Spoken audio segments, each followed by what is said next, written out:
Bienvenidos, amigas y amigos de la flebología. Estamos en el primer podcast de flebología en el mundo.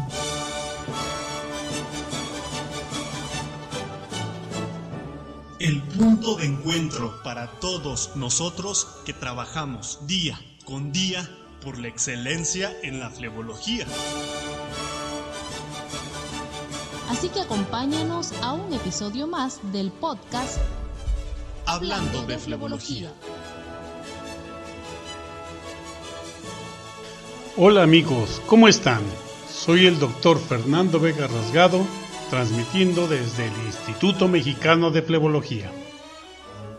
Espero que se encuentren todos ustedes muy bien y que sigan adelante, alegres y joviales. El día de hoy quiero platicarles sobre un libro en el que colaboramos y que apenas salió el año pasado. El nombre del libro se llama Venous Disorders. Es un libro que traducido son desórdenes venosos, conceptos actuales, y lo editó el doctor Raúl Jindal y el doctor Ajay Khanna. Los doctores Khanna y Jindal son grandes amigos nuestros de la India. Ellos tienen la Asociación Venosa de India y pues nos honramos en ser sus amigos desde hace muchos años, junto con el doctor Malay Patel y muchos otros amigos de ese maravilloso país. El doctor Khanna nos convocó, pues ya tuvo hace casi 4 años y trabajamos durante más de un año para lograr que en 2018 saliera la edición de este muy buen libro. Este libro lo edita la casa Springer. Lo pueden ustedes ver en la internet. Es Springer. El nombre es Venous Disorders de la editorial Springer. Lo edita el doctor Khanna y el doctor Jindal. Bueno, estos son los datos generales del libro hecho en 2018. Pero pues quiero decirles que costó mucho trabajo hacer un libro de estos. Primero el doctor tuvo que convocar a muchos de sus amigos para poderlo hacer. Generalmente es muy difícil que un solo autor pueda hacer un libro. Entonces nos convocó a muchos. Y por supuesto cada uno en un tema en el cual es experto. Y por ejemplo en el primer capítulo habla de anatomía del sistema venoso de los miembros inferiores. ¿Y quién creen que lo escribe? Pues nada más y nada menos que el doctor Jean-François Hull, el doctor Hull y el doctor Claude Guillot. Ellos puedo decirles que son los máximos en anatomía venosa. En Francia están ellos. El doctor Hull acaba de presentar el libro, presentaron unas imágenes anatómicas. Ellos han trabajado años y años en cadáveres, haciendo muchas disecciones, inyectándoles preparaciones de cera y de colores para poder identificar toda la anatomía real del sistema venoso. Este ha sido un trabajo maravilloso del doctor Hull, en el cual he estado, pues les digo, desde hace muchos años, ¿no? En esta parte de anatomía, pues habla no solo de la anatomía, ¿verdad? También nos habla de la clasificación actual de la anatomía, que la divide por regiones, ¿no? Por ejemplo, la zona 1, 2, 3 están por números, de acuerdo si es adelante de la pierna, por atrás, por un lado, por el otro. Nos habla de todas las formas que puede entrar la safena menor, que tiene una gran variabilidad. Tiene muchos dibujitos para poder comprender todo muy bien. Trae una anatomía maravillosa de la safena mayor, de la safena menor. De hecho, muchos de los trabajos del doctor Hull nos han ayudado para presentar publicar el trabajo que tenemos de gastrocnemios. Él pues nos apoyó mucho con la anatomía venosa, especialmente de la bomba de los gastrocnemios. Describe varios tipos de terminaciones de las venas gastrocnemias. En fin, creo que si ustedes tienen este libro, nada más por la parte de la anatomía, valdría mucho la pena, porque esta parte del doctor Hull es maravillosa. Pero no es la única. Después tenemos una parte de hemodinámica, aspectos relacionados con la enfermedad venosa que escribe el doctor Rajú. El doctor Rajú, pues también quiero decirles que es una personalidad en el mundo de la flebología desde hace muchos años. Él pues tiene muchos artículos, siempre lo invitan de jefe en todos lados Y bueno, el doctor Raju escribe toda esta parte de los reflujos, los diámetros de las venas, cómo se aumentan, cómo disminuyen. Habla de la severidad con bastantes artículos que les van a mostrar ahí, gráficas de los flujos, tiene también imágenes de flebografías, en fin, y habla mucho de cómo las colaterales llevan cantidades importantes de sangre. En fin, esta parte de hemodinamia es muy útil también por el doctor Raju. Después viene el reflujo del sistema profundo, un tema poco tocado en los libros, pero aquí viene el doctor Hayaraj, que nos está hablando de cómo es la fisiopatología de la insuficiencia venosa profunda, ¿verdad? Cuando fallan las válvulas del sistema profundo, algo que no muy frecuente se ve, pero que tiene que ver con trombosis y con algunos síndromes congénitos de ausencia valvular, o cuando se daña una válvula por cualquier otra causa, ¿no? Desde un trauma o enfermedades congénitas o cualquier otra lesión, ¿no? Del sistema profundo. Es un tema interesante que les digo, no en cualquier libro se trata. Luego viene un tema que se llama el tema 4, venas varicosas recurrentes. Escrito por otro buen amigo, el doctor Mark Whitley de Inglaterra. El doctor habla mucho de por qué se hace la recurrencia. Recuerden que toda la cirugía y los tratamientos de varices, así como de otras cosas, ¿verdad? Las hernias también les pasa igual y a muchos otros tratamientos que les damos por alguna causa recurren, o sea, la curación no es definitiva. Entonces aquí el doctor Mark nos habla mucho de los hallazgos sobre las hormonas, sobre los factores de crecimiento, cuál cirugía es mejor para evitar recanalización de las venas, estas recurrentes varices. Y bueno, es un tema muy interesante. El tema 4 del doctor Mark Whitley tiene además muchísima bibliografía. El doctor es presidente del Colegio Flebológico en Inglaterra, en Londres, así que pues también es primera línea. Tema 5, relevancia del láser, ¿verdad? Esto nos habla mucho el doctor Harinder. El doctor Harinder es de la India también, son de las primeras personas que trabajaron láser en el mundo, y pues en la India él trabaja mucho esto, así que pues su tema habla acerca de la radiación láser, cómo se da, por qué se da y todo este tipo de cosas que pues a todos los que hacemos flebología pues nos interesa ver, porque el láser se ha vuelto ahora sí que algo primordial, ¿verdad?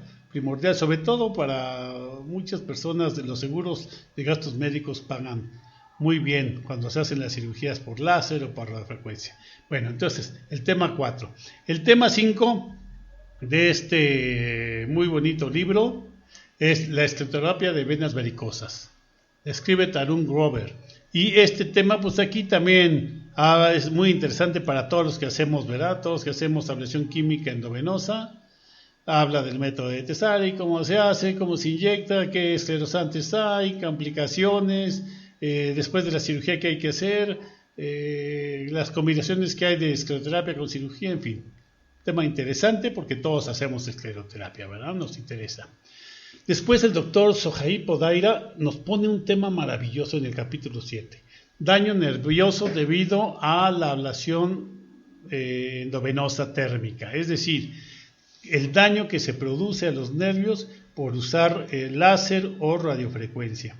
Esto es interesante porque muchas personas minimizan, ¿verdad?, los daños que ocasiona el láser, pero sobre todo cuando está empezando el médico a usar el láser, que la tumescencia no se pone adecuadamente o que pues son láseres más antiguos, pues transmiten más calor, ¿verdad? Y por supuesto que es una de las complicaciones descritas para el láser, pues la quemadura, tanto del daño del nervio como incluso quemadura de los tejidos adyacentes, del músculo, del tejido cutáneo y de la piel. Entonces este tema es muy interesante, el doctor Hindal.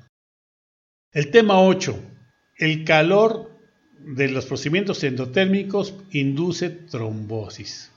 Este también está escrito por Karan Thakore y van a ver aquí por qué no solo es la cuestión de las quemaduras como consecuencia del láser, ¿verdad?, y de la radiofrecuencia, sino que producen realmente trombosis profunda por el calor. Son métodos térmicos. Otro amigo nuestro, el doctor Devendra de Kewadia, él habla de la India, él habla sobre, en el capítulo 9, de la trombosis venosa profunda.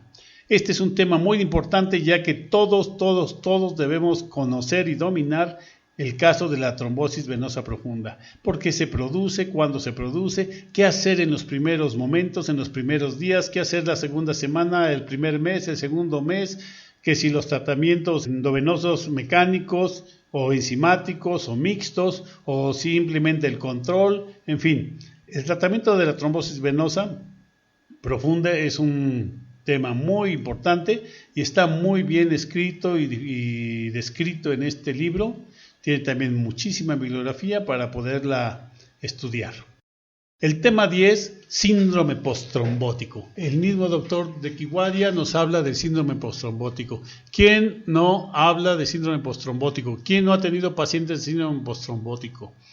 Todos lo tenemos y es un problema real, porque después de una trombosis venosa profunda, sí o sí a nuestro paciente prácticamente lo vamos a tener con esta secuela. Y debemos aprender a manejarlo porque hace úlceras y a veces manejamos esta úlcera como si fuera cualquier otra y pues no. Recuerden que el sistema venoso profundo queda en parte obstruido y en parte insuficiente. Por lo tanto, es muy interesante conocer el manejo del síndrome postrombótico. El tema 11 es trombosis aislada del segmento infrapopliteo. Este es un tema que no traen tampoco los libros generalmente.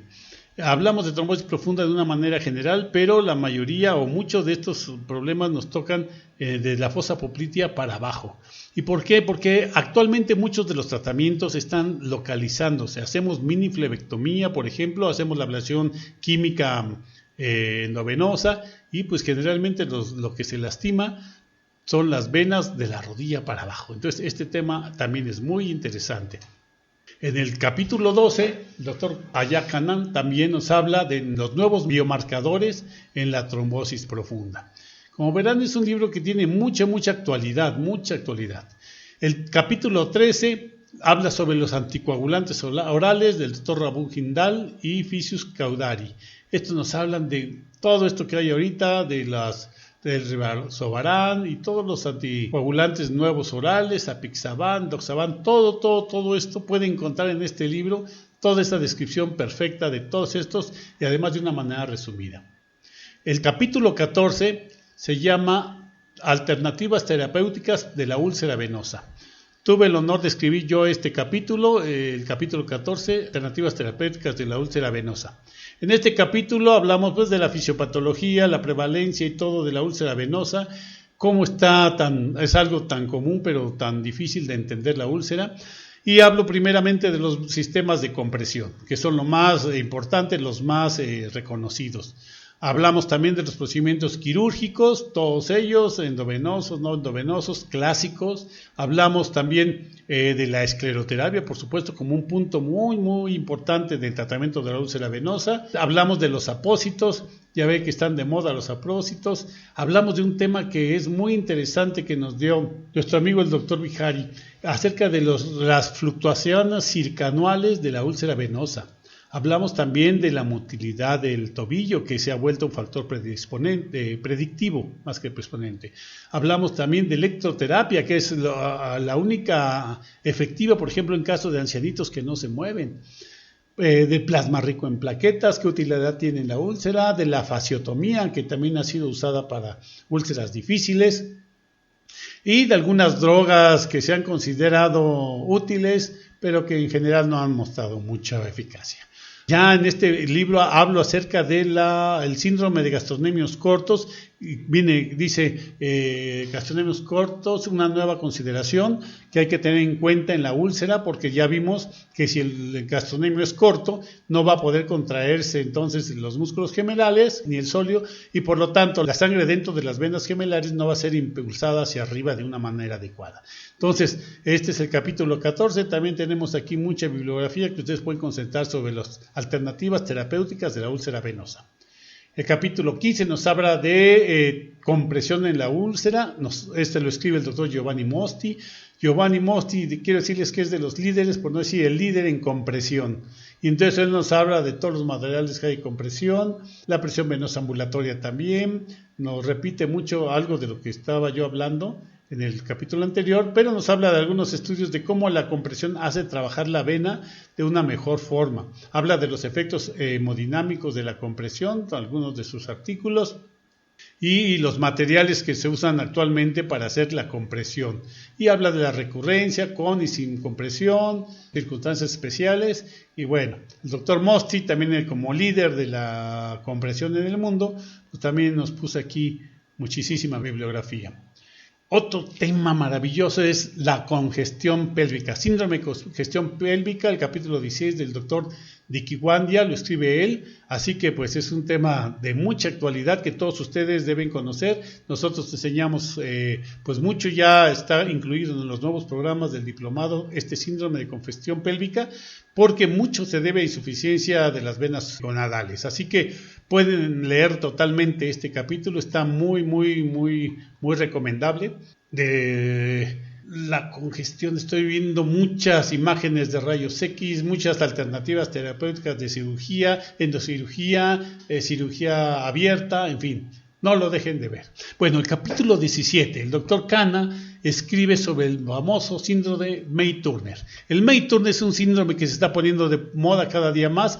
Los primeros diagnósticos que hicimos hace algunos años pues fueran clínicos, todo era clínico. Luego ya lo comprobamos con alguna flebografía especializada o la angiotac, en fin. Pero ahora el síndrome de May-Turner, la compresión en la vena ilíaca, es una cosa que está poniéndose muy de moda. Asimismo, el capítulo 18, el doctor Ajay Salvania y el doctor Shivansian Pitkai de la India también escriben sobre el síndrome del cascanueces. Este síndrome pues es muy interesante, afecta el riñón, deben leerlo, aunque nosotros lo mencionamos también ya en las clases del diplomado, pues qué más que ustedes lo puedan estudiar con más amplitud, con dibujos muy bonitos, las técnicas quirúrgicas para reparar una lesión de estas, ¿verdad? De la vena renal, en el síndrome de cascanueces. No les voy a decir más. Y trauma venoso. Trauma venoso es el capítulo 19, el doctor Arvind Kohli y Gurjit Singh. Ellos dos escriben el capítulo de trauma venoso. Pues también es un muy buen capítulo. El capítulo 20, opciones terapéuticas del linfedema, Olszewski y Teresa Zaleska. Ellos de Rusia escriben este capítulo que es muy interesante porque además es un abordaje pues con perspectiva de otro continente, de estas que no estamos acostumbradas a escuchar. Nos hablan de la gamografía, de pacientes clínicos, de cómo se debe hacer, de pues las corrientes linfáticas, de los estudios de gamografía y de las técnicas quirúrgicas para reparar los problemas del linfedema. En fin, es un capítulo muy interesante, eso les digo porque sobre todo tiene otro punto de vista. A las corrientes latinas que hablan de linfología y también las corrientes europeas que hablan de linfología. Por lo tanto, sí les recomiendo mucho este capítulo también, el capítulo 20 de linfología. Y pues ya casi terminando este libro de Venous Disorders, en el último capítulo, a ver, déjeme, es el tema de la opción para la revisión clínica. Dice, una parada en la clínica. ¿Por qué? Porque la clínica se ha vuelto obsoleta. Bueno, generalmente en Europa y muchos países, porque ahora todos, como se hace ultrasonido, ya no hacen clínica. Y entonces el doctor Line, el doctor Davis, Alun Davis y el doctor Bottum habla mucho de la clínica. Entonces yo les recomiendo este capítulo en especial, bueno, todo el libro, ¿verdad? Pero el capítulo 21 que habla de la clínica. En México somos muy clínicos también, entonces nos va a ir como anillo al dedo este capítulo de exploración clínica. Entonces, amigos, yo les quiero recomendar mucho este libro, Venous Disorders, editado por Springer, nos hizo nuestro amigo el doctor Ajay Khanna en la India, Rahul Hindal, ya que pues es muy actualizado, tiene temas que pocos libros de flebología tienen. Espero les haya servido este breve resumen, les envío un saludo y estamos muy prontos para vernos nuevamente. Su amigo el doctor Fernando Vega Rasgado, desde el Instituto Mexicano de Flebología, les envía un cordial saludo y que se encuentren excelentemente bien. Hasta la vista.